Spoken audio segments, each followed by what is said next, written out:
कपड़े धोने वाली बहू। शादी के पहले से ही विभा को कपड़े धोने का बड़ा शौक था। कभी नल के नीचे तो कभी तालाब के पास। अरे मेरी नीली वाली लुंगी नहीं दिख रही है। विभा की अम्मा, कहाँ रखी है लुंगी?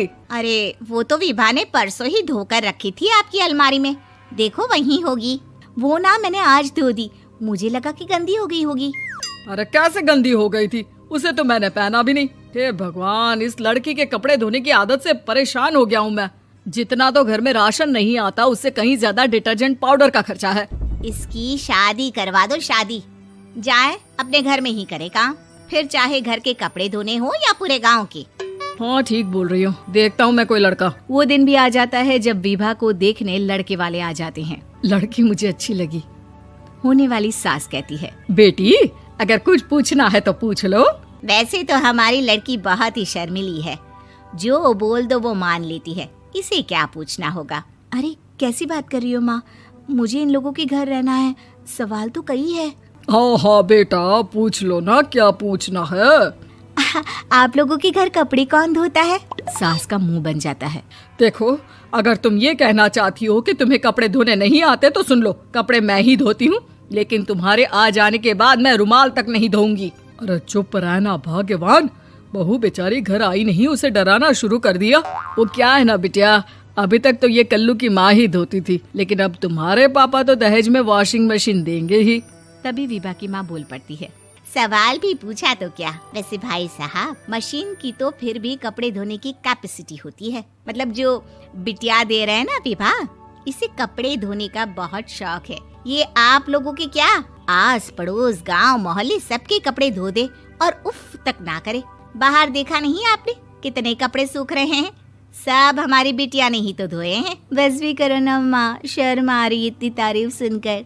और तो और एक दाग निकाल कर दिखाओ तो मान जाओ। हाँ अच्छा, माफ करना बेटा, मैंने गलत समझा।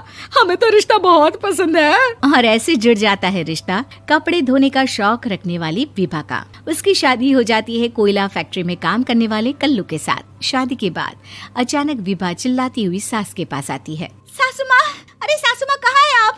ये तो धोखा है, धोखा दिया आप लोगों ने मुझे। इसे ससुर के चक्कर के बारे में पता चल गया। अरे तो उसमें तुझे क्यों धोखा मिला है? अरे नल में पानी नहीं आता, कपड़े कैसे कब धुलेंगे? अच्छा, तू पानी नहीं आ रहा उसकी बात कर रही है। तो आपने क्या सोचा? कुछ नहीं। अच्छा, तेरी माँ ने कहा था कि कपड़े धोने का शौक है तुझे, याद आया मुझे।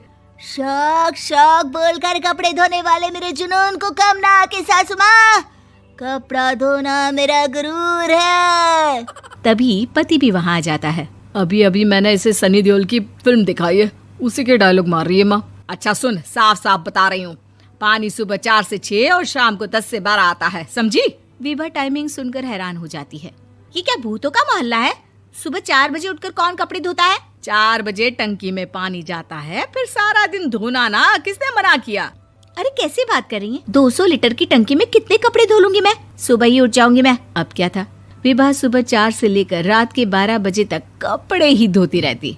एक रोज सास पड़ोस से निकलकर कहीं जा रही होती है कि साथ वाली कहती है, हाँ कल्लू की माँ, जरा ये बताओ कि 2 साड़ी है, 2 ब्लाउज और एक पेटीकोट और एक नाड़े वाला लंबा कच्छा। हाँ तो? अरे तो क्या, कितना लोगी धुलाई ये बताओ। धोबन दिख रहे हैं हम क्या? हमारे पति सरकारी नौकरी से अभी रिटायर हुए हैं और बेटा सुपरवाइजर है कोयला फैक्ट्री में। धोबन समझ रखा है हमें। हाय रे कल्लू की अम्मा, माफ कर दो, वो तो मोहल्ले में यही सब बता रहे थे कि तुमने बहू को कपड़ा धुलवाने के काम में लगा दिया है। सास को पड़ोसन की बात सुनकर गुस्सा आ जाता है। वो घर पहुंचती है जहां घर के बाहर ही इतने सारे कपड़े सूख रहे होते हैं जितने कि किसी धोबन के घर पर। अरे ओ कल्लू की दुल्हन, बाहर निकल। माँ जी यहीं आ जाओ, बाथरूम में चादर धो रहे हैं हम। अरे अभी हम धोते हैं, तुमको बाहर निकलो। ये आस पड़ोस वाले बोल रहे हैं कि हम बहू से कपड़े धुलवा कर उसे कपड़ा धोने वाली बना दिए हैं। अरे छोड़ो ना माँ जी, किन लोगों की बातों में आती हो?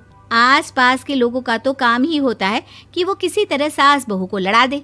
बहू सारे घर के कपड़े धोती है, ये क्या कम है? बोलिए। सास को भी लग जाता है कि वो बहू का ये सनकीपन नहीं छुड़वा सकती, इससे अच्छा है कि खुद ही चुप हो जाए।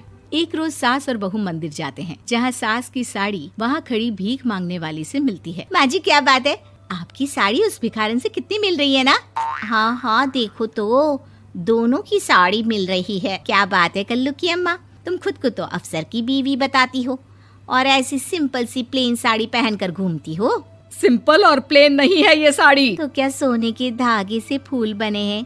कुछ भी सासू माँ, कुछ भी। हाँ बने थे इस साड़ी में सोने के धागे से फूल। मेरे पति लेकर आए थे मद्रास से स्पेशली मेरे लिए 10,000 की। ताहे भाई साहब इस भिखारन के लिए भी सेम टू सेम साड़ी लेकर आए होंगे 10,000 की।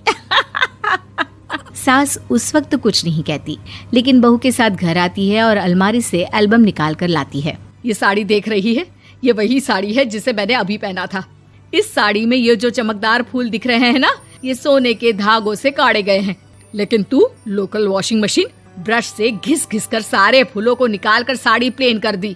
मुझे माफ कर दीजिए सासू माँ। और तो और, जब मैंने तुझे तेरी गलती के लिए कुछ नहीं कहा, लेकिन तूने तो सबके सामने मेरा मजाक ही बना दिया। क्यों? बहू को समझ में आ जाता है कि अब से उसका कपड़े धोना बंद।